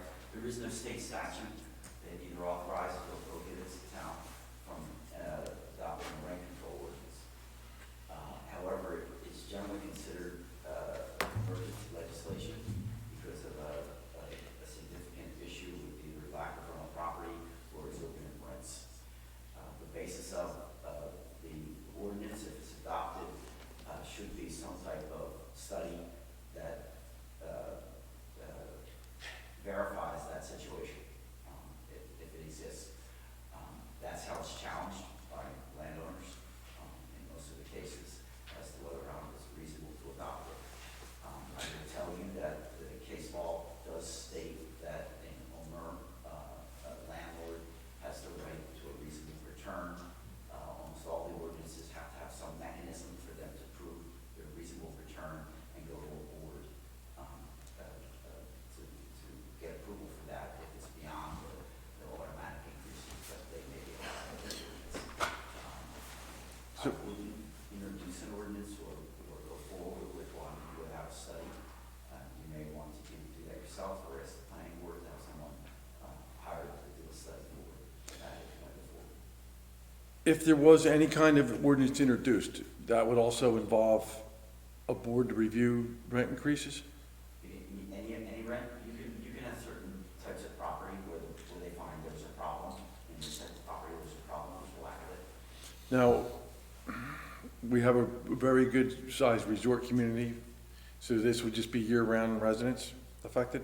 That this, it would just be year-round, it wouldn't be, rental properties for seasonal. Okay. But again, that would have to come out of the study, what are rents exorbitant? Could it be limited to just the senior complexes? I'm sorry, sir. Could it be limited to just like senior citizen It complexes? could be, but again, it would have to be based on not arbitrary, capricious, or reasonable, and usually You wanna the kick case it to law the planning says board? you have to look at whether or not what the problem is in your town and address it narrowly and accordingly based upon that problem. Okay. And obviously, as one community that's telling you the problem, and we're not experts in evaluating what's reasonable and unreasonable in terms of rent or availability of housing. That's where sometimes the study comes in. Would this be also where condo associations are in effect? The study would tell you where the problem is. Okay. You can make it broad, you can make it narrow based upon where the problem is. As I said, it's generally considered emergency legislation to address a extraordinary concern. So it sounds like the right thing to do is ask the planning board to conduct a study. You could, yes. Okay. You would have to hire an expert to look at it and come up with. Need a motion for that? Okay. Well, the problem is we're also gonna have to fund that. Yeah, but we gotta do what we gotta do. Right. You know, Yeah. it's not a, you just don't, it's not a one-size-fits-all thing. No, it's not. You can't. Right. We can't, because that could adversely affect other units unintended. Right. It Yes. sounds to me like there's a serious lack of communication, Well, correspondence that's issues. the other thing too. It sounds like there needs to be some communication between the, Management and property the- owners and management. Management and tenants, yes, there needs to definitely be communication. And which maybe there not seems- virtually, maybe an in-person, sit down and have a conversation. Mr. Mayor, may I ask a question of your solicitor? You're still gonna have to address the mic, Larry, and you're gonna have to tell us your name for the record. Fire code for the section. And is this something that, if we contacted the state legislature, they could? The state has no statute on it. It's generally municipal regulation to address a municipal, significant emergent problem with either lack of rental housing or exorbitant rents. And to address the concern that Jay and Mark encouraged us to, limit it to one year-round residents, because I think we have like 10 to 16 teen camps here, but they're seasoned, so.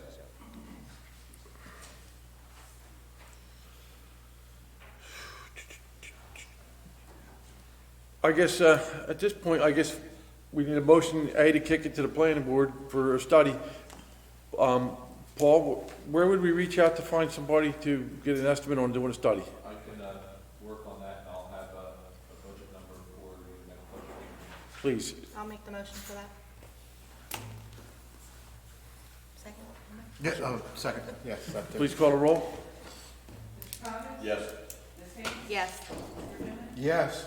Mr. Cantor? Yes. Mayor Kurtz? Yes. Just so everybody understands what we did, we're going to send this to our planning board to review. They meet the third Thursday? Third, It's not going to be discussed as a. no, it won't be, probably they'll just get it at our next meeting. And, You have to study and probably. yeah, Until we get a and we're going to get a study, Estimates. but we need quotes to put in our budget, which we're just getting ready to introduce our budget. So we're going to move forward this. It's not going to happen in a week. It's not going to happen in 2 weeks. It's going to take some time. So you're going to have to bear with us. Thank you. Now, we still have the public portion of the, is there anyone else in the public who would like to address us?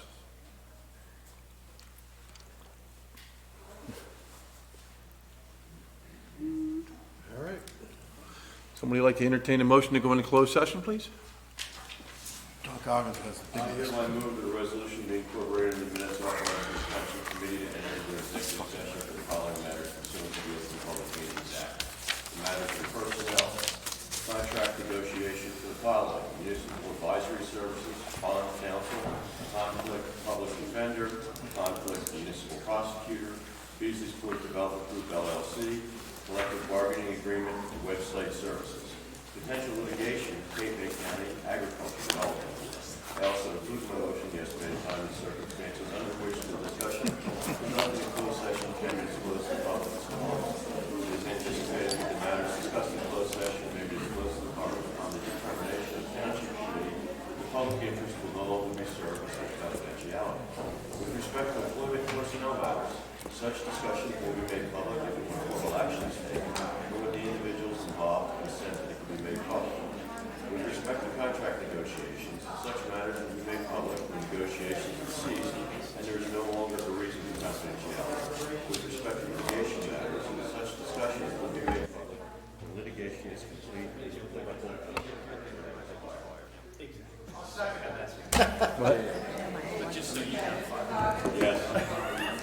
Yes. Yes. Yes. Yes. Yes. Yes. I have to use the facilities. Yes. Let's take a 2-minute intermission. Yes, sir?